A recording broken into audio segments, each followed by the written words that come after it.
This is the Intercontinental Broadcasting Corporation. Sa Bagong Pilipinas.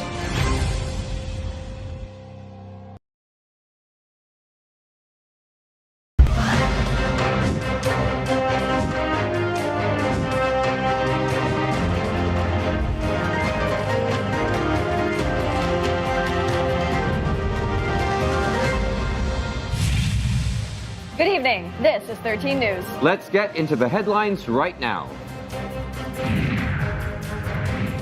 On the 9th day of impeachment trial, NBI Director Melvin Matibag says VP Sara committed betrayal of public trust when she admitted to threaten the president.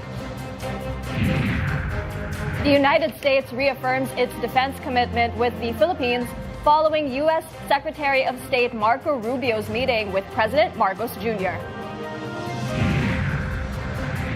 The low-pressure area inside PAR still has a high chance of becoming Tropical Depression Quiapo. And the DILG launches the nationwide emergency hotline, Unified 911, now ready to take emergency calls. All these and more, here on 13 News.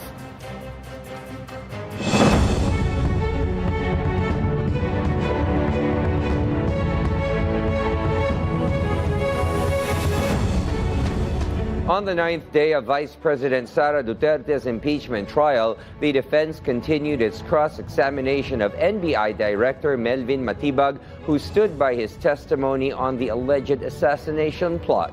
Meanwhile, the prosecution defended its role after remarks that it was being one-sided. The full report from IBC News correspondent Patrick Cupo. On the 9th day of Vice President Sara Duterte's impeachment trial, defense lawyers continued cross-examining NBI Director Melvin Matibag. He revealed that the NBI has narrowed its list to fewer than 20 persons of interest believed to be linked to the alleged hired assassin of VP Sara. Investigators have already spoken with some of their relatives, aiming to identify the alleged hitman within 3 to 6 months. The betrayal of public trust was already been consummated. When she publicly admitted, there is already an admission that she contracted a killer, a mamamatay tao or assassin, to kill the president. And that itself is already an admission. During cross-examination, the defense cited news articles to argue there was no destabilization plot against the Marcos administration. But prosecutors said the articles were misleading as the case centers on alleged threats and not destabilization. Meanwhile, Senator Judge Rafi Tulfo raised concerns over what he described as inconsistent enforcement of the 2-minute time limit for senator judges. Nakakairita eh. Dapat maging fair tayo yung sa nagpipindot ng bell. Pag sinabing 2 minutes regardless kahit na sinong senador yan. Later in the session, Senator Judge Robin Padilla was interrupted after noticing people talking while he was asking questions. Alam niyo ba, bawal po ang ginagawa. Kindly maintain order officer, within the bawal court. po ang ginagawa nitong nasa harap natin, nagkukomento.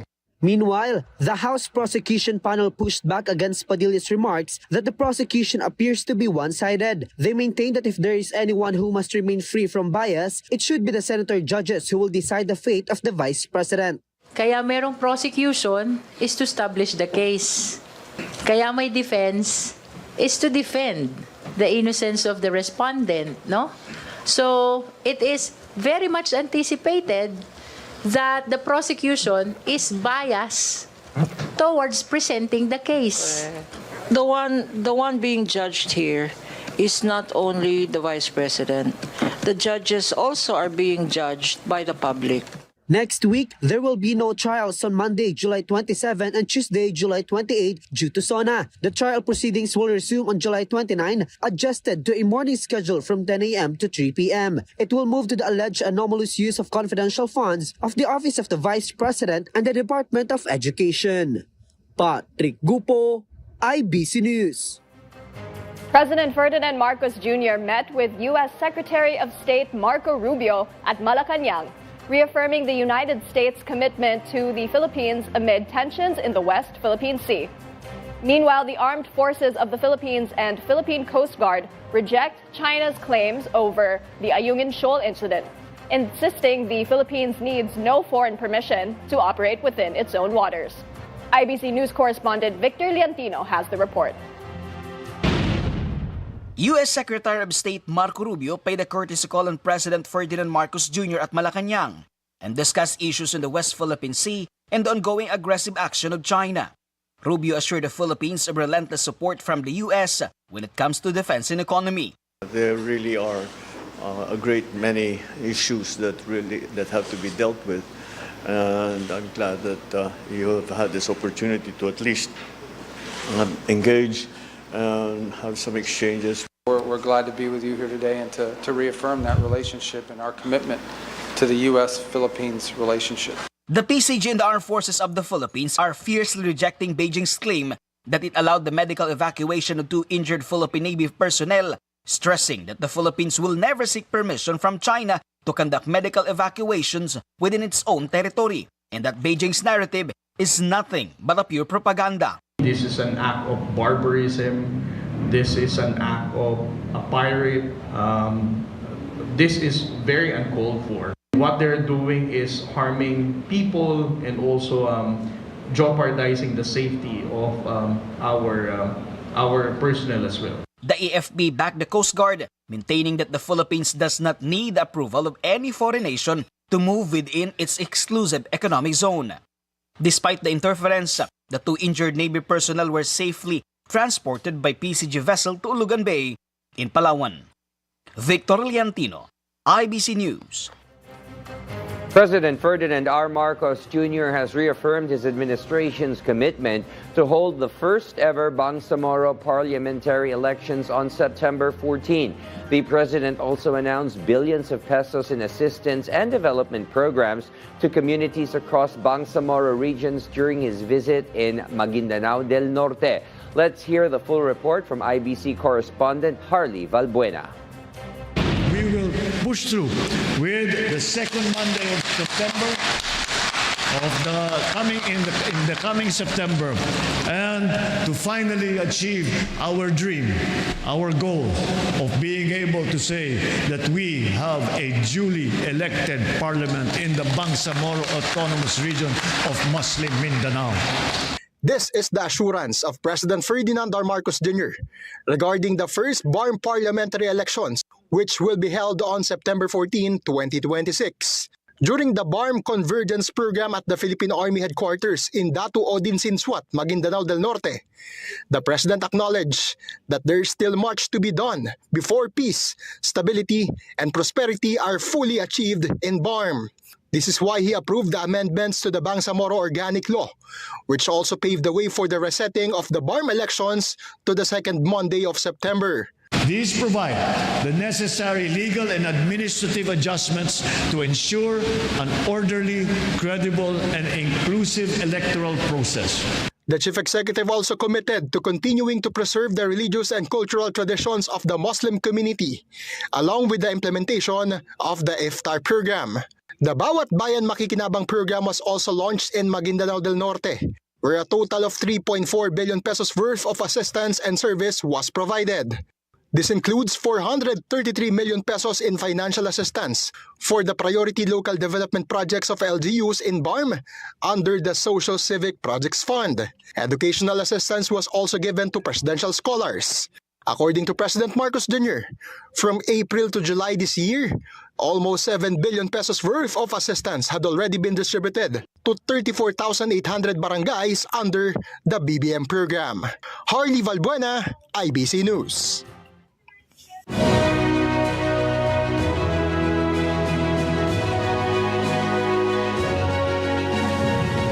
The government is now in the final stage of preparation for the 5th State of the Nation address or President Ferdinand R. Marcos Jr. on July 27. Authorities, including the Executive Secretary Ralph Recto, MMDA, and PNP, have also strengthened the security, cyber monitoring, and traffic management to ensure the safety of the annual event.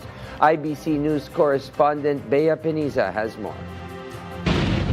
Executive Secretary Ralph Recto led a top-level meeting as a part of the government's final preparations for the fifth State of the Nation address of President Ferdinand R. Marcos Jr. on July 27th. Recto directed the Philippine National Police and the Metropolitan Manila Development Authority to further strengthen security coordination and ensure quick response measures for any incidents that may disrupt public safety or affect commuters. He assured that law enforcement operations will remain balanced with respect for the constitutional rights of citizens to peacefully express their views. Meanwhile, all units of the PNP Anti-Cybercrime Group have been activated for heightened cyberspace monitoring ahead of SONA. This is to prevent the spread of misleading information and fake news. To protect the public na hindi siya maalarma ng mga fake news o mga maling pinabahaging impormasyon sa online. So we need to assure that the public is really confident na safe ang holding ng zona ng ating presidente. The National Capital Region Police Office security measures are also in place. A full alert status across Metro Manila is scheduled to take effect on July 23rd. A no-fly zone and no-drone zone in designated areas will also be implemented, while permits to carry firearms outside residents will be suspended on July 27th. Meanwhile, the Metropolitan Manila Development Authority has released a traffic rerouting plan for motorists on the day of the SONA. Drivers are advised to follow the recommended alternative routes to avoid expected traffic congestion, particularly along Commonwealth Avenue, IBP Road, and other major thoroughfares surrounding the House of Representatives. Bea Peniza, IBC News.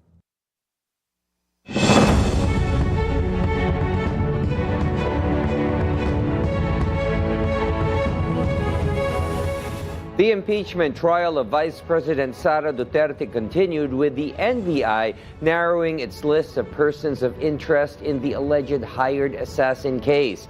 And to help us break down today's key developments, we are joined tonight by lawyer and former House prosecutor in the Chief Justice Renato Corona impeachment trial, Attorney Gigi Agabao. Yes, good evening, Attorney. Thank you once again for giving us your time this evening.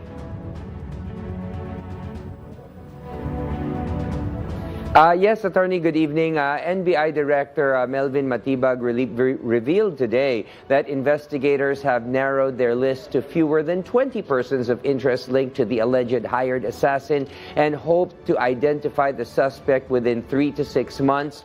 From a legal standpoint, sir, how significant is this development to the impeachment case, considering the investigation is still ongoing? Okay, we will be getting back to Attorney Gigi Agabao very soon.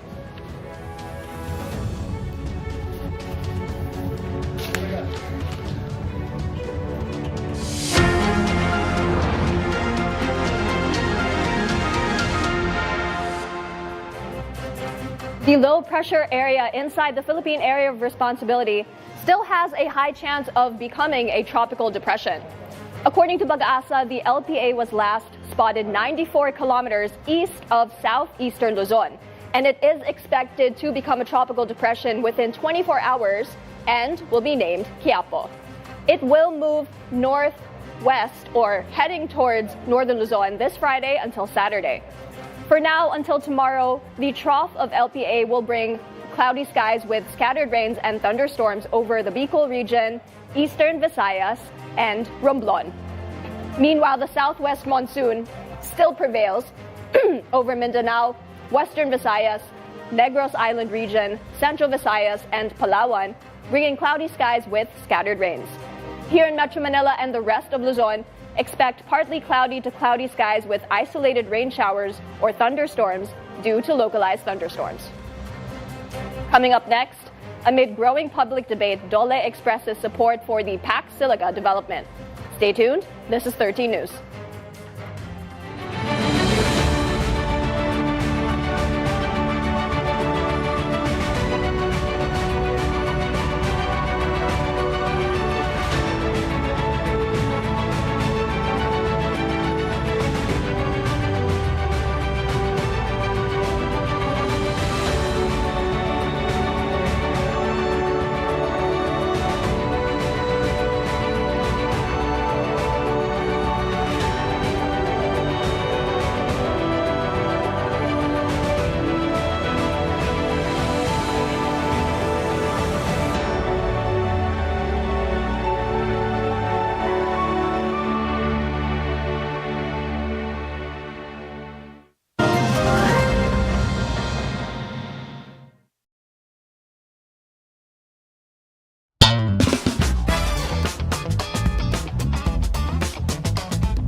Flavors worth craving.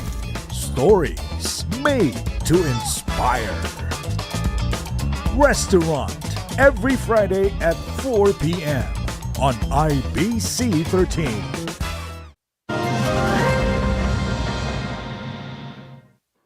Welcome back once again. The impeachment trial of Vice President Sara Duterte continued with the NBI narrowing its list of persons of interest in the alleged hired assassin case. And once again, to help us break down today's key developments, we are joined tonight by lawyer and former House prosecutor in the Chief Justice Renato Corona impeachment trial, Attorney Gigi Agapao. Attorney, good evening. Thank you once again for joining us this evening.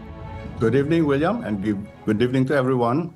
Okay, Attorney, NBI Director Melvin Matibag revealed today that investigators have narrowed their list to fewer than 20 persons of interest linked to the alleged hired assassin and hope to identify the suspect within 3 to 6 months.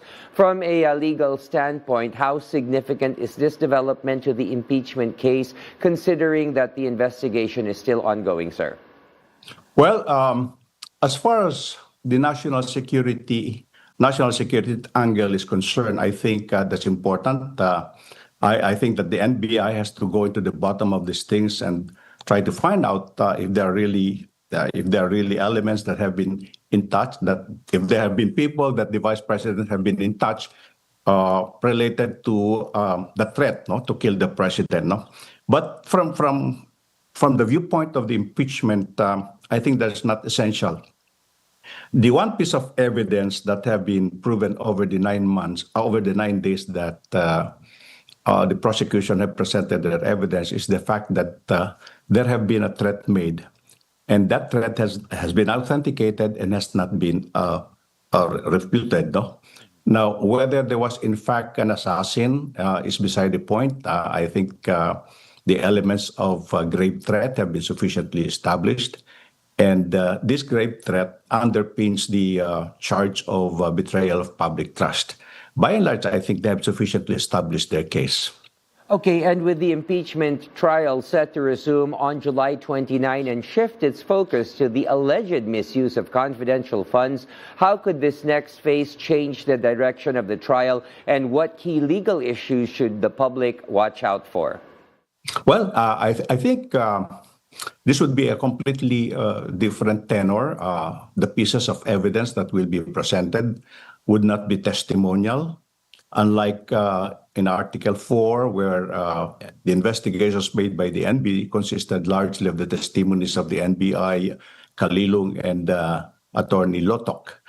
The evidence that we would be hoping to see in Article 1 would be purely documentary. Of course, people will be testifying in those documents, but it will be these documents, the bank statements largely, that will do the talking, so to speak.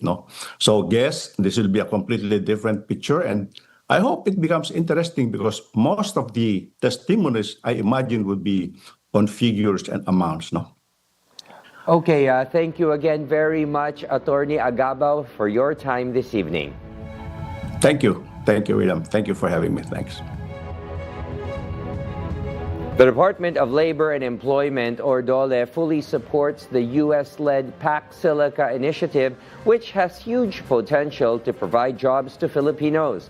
According to DOLE Secretary Francis Tolentino, the 1,600-hectare economic security zone in New Clark City will focus on technology, microchips manufacturing, and AI infrastructure. The project targets to create 1 million jobs for the Gen Z and younger workers. Tolentino added that under the Pac Silica initiative, the Luzon Economic Corridor will be established, which is expected to be more progressive than existing export processing zones in the country. Pac Silica is envisioned to really not jumpstart, but to create a better economic growth area similar to what Taiwan is experiencing right now. The Department of Labor and Employment, or DOLE, has defended the 85 peso daily wage increase in the National Capital Region, or NCR, saying the approval was based on extensive economic consultations. DOLE Secretary Francis Tolentino said the wage hike is expected to benefit over 1 million workers in NCR, while around 12,000 jobs could be affected. He clarified that the NCR wage increase does not automatically apply to other regions, as regional wage boards set rates based on local economic conditions. Tolentino added that micro, small, and medium enterprises are expected to be the most affected, encouraging them to organize so their concerns can be better represented in future wage deliberations.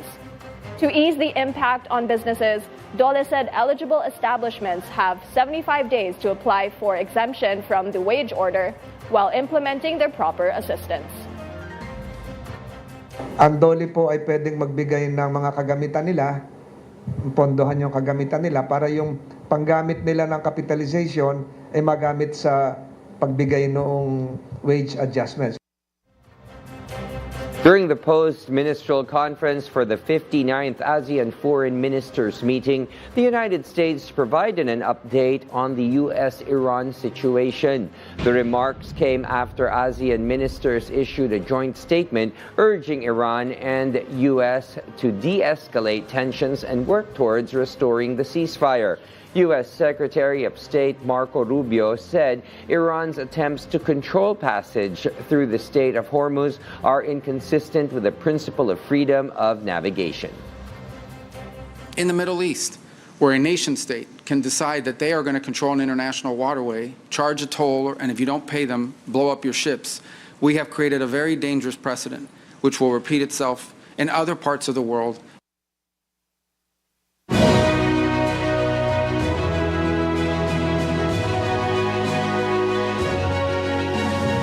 Days ahead of President Marcos Jr.'s fifth State of the Nation address, the impact of reforms in the education sector is already being felt.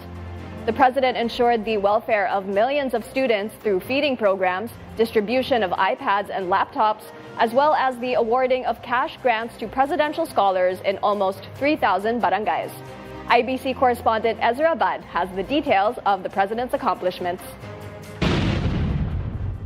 This year, President Ferdinand R. Marcos Jr. led Brigada Eskwela, inspiring students through storytelling sessions like the one in the Kapitbahayan Elementary School in Navotas City. To ensure no student will be left behind the digital age, the president ordered the expansion of internet access as well as the distribution of tablets and laptops to several schools. Ang buong budget ng DepEd na napapakinabangan ho ng lahat ng stakeholders mula Batanes hanggang Tawi-Tawi. The president also launched the program Bawat Bayan Makikinabang that granted educational assistance to over 2,000 students or presidential scholars nationwide. Malaking opportunity po ito para sa akin, lalo na po sa pag-aaral bilang po sa pamilya ko. The efforts also boosted the school-based feeding program at elementary schools nationwide to ensure that over 4.6 million students in the country are healthy. The government not only addresses the welfare of the students, but it supports teachers' welfare as well through the expanded career progression system where 80,000 teachers were promoted. Kami na hindi umangat sa aming posisyon ay nakaroon ng tsansa na mayangangat ko ang aming posisyon sa mataas na antas. From elementary to high school, lasting positive change has also reached the higher education sector. A new College of Law building was built in Western Visayas State University. The government has also resolved the long-standing problem of classrooms shortage. A new 4-story building in San Francisco High School in Quezon City, which was completed within 8 months after the original building burned down. Basta pumasok sa proyekto ng tama, ay ganito ang ating nagagawa. Patuloy natin gagawin yan at patuloy natin titiyakin na ang pondo ng pamahalaan ay napupunta sa mga proyektong kagaya nito. From classrooms to sports facilities, tangible change in the education sector are felt even before the President's fifth State of the Nation address. Ezra Abad, IBC News.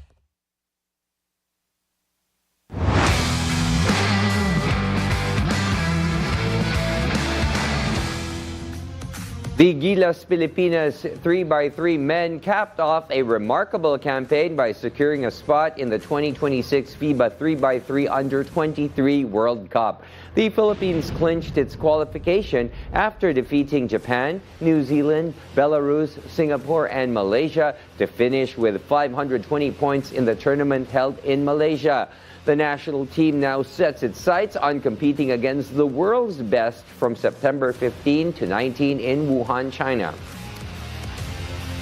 Two young Filipino sport climbers set new Philippine speed climbing records at the World Climbing Youth Championships in Arco, Italy. Joaquin Torres clocked 5.97 seconds in the men's under-19 division, breaking the previous national record of 6 seconds. Meanwhile, Praj de la Cruz posted times of 8.9 seconds and 9.1 seconds, surpassing her previous national record and personal best set at the Southeast Asian Games in Thailand last December. The Philippines will continue its campaign as the championships will run until July 25.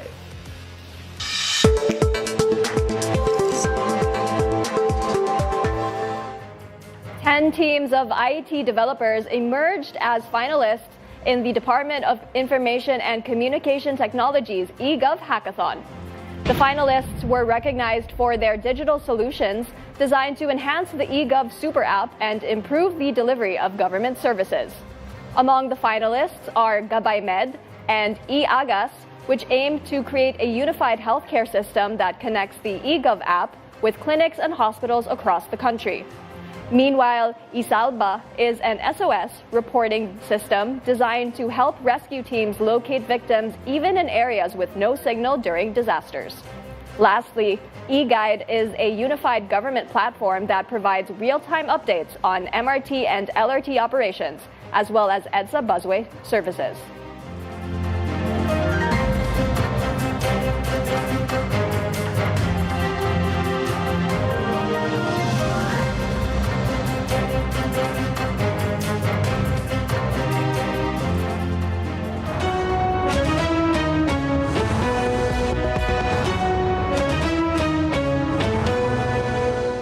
The United States continues its strikes against Iran as it seeks to further degrade the country's military capabilities. Meanwhile, the U.S. Embassy announced Philippine Airlines' multi-billion-dollar Boeing purchase, the airline's first Boeing order in nearly 2 decades. Let's have more of these international developments from CJ Reyes. The United States military continued its strikes against Iran for the 11th consecutive night. The U.S. also continues to reinforce its naval blockade in the Strait of Hormuz, with forces having redirected 8 commercial vessels and disabled 1. So far, the war with Iran has cost the U.S. an estimated $37.5 billion. Meanwhile, U.S. Secretary of State Marco Rubio said that the U.S. remains open to negotiations as long as commitments are honored. Meanwhile, the U.S. Embassy welcomed Philippine Airlines' estimated $3.4 billion deal to purchase up to 20 Boeing 787s. The purchase marks a new chapter for the airline as its last Boeing order was placed back in 2007. The new aircraft will be powered by advanced high-bypass turbofan jet engines. In other news, OpenAI said 2 of its artificial intelligence models breached their testing environment and gained unauthorized access to an AI-powered platform without human instruction. OpenAI is now conducting a joint investigation with AI-powered startup Hugging Face into what it described as an unprecedented cyber incident. CJ Reyes, IBC News. Before we wrap up tonight's newscast, we bring you the results of the PCSO's 9 p.m. lottery draws. For the Mega Lotto 645, the winning numbers are 8, 14, 39, 29, 1, and 13, with a jackpot price of 17,800,795 pesos and 73 centavos. For the Grand Lotto 655, the winning combination is 15, 24, 36, 10, 48, and 55 with a jackpot price of 89,205,403 pesos and 23 centavos. For the 4D Lotto, the winning combination in exact order is 0, 4, 8, and 4. And for the 3D Lotto, the winning numbers are 1, 2, and 3. And for the 2D Lotto draw, the winning numbers are 8 and 12. There are no winners for the Mega Lotto 645 and Grand Lotto 655.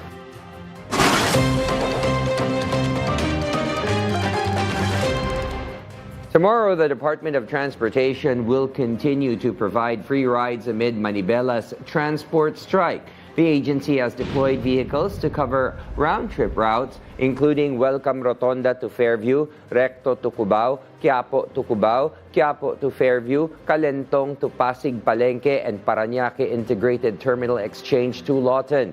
Free rides are available during peak commuting hours, specifically from 7 a.m. to 10 a.m. and from 5 p.m. to 8 p.m.